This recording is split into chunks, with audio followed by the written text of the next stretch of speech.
that yet that will off.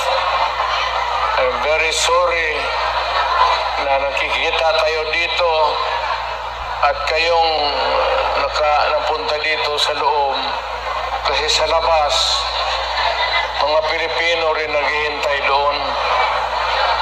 So,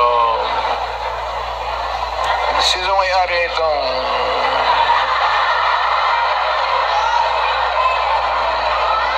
ng klase? Siguro contribute lang tayo. Gawa natin third floor for exclusive use. Para every Saturday makita-kita tayo.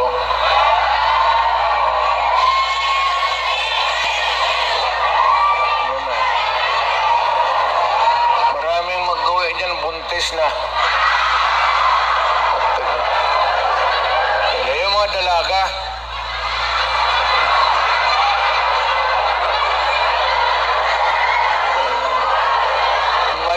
mahirap kayo walang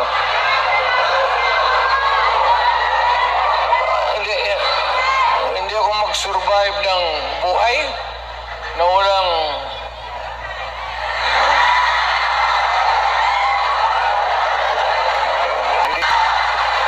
nandiyan ba asawa ko?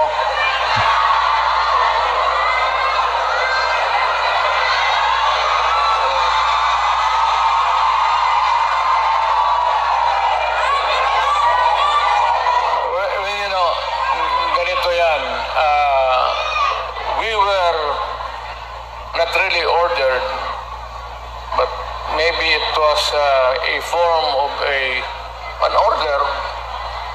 But ang dumating sa atin, the Hong Kong authorities, that we avoid talking about politics. Ako wala naman akong no plans to talk about politics. It's too early. I will talk about it sa Pilipinas. Doon na lang kayo makinig. I'm not trying to na kayo you vote for I leave it up to you to decide for your own kung ano talaga ang mabuti para sa bayan. Pero kung kayo, if you have to listen to some advice,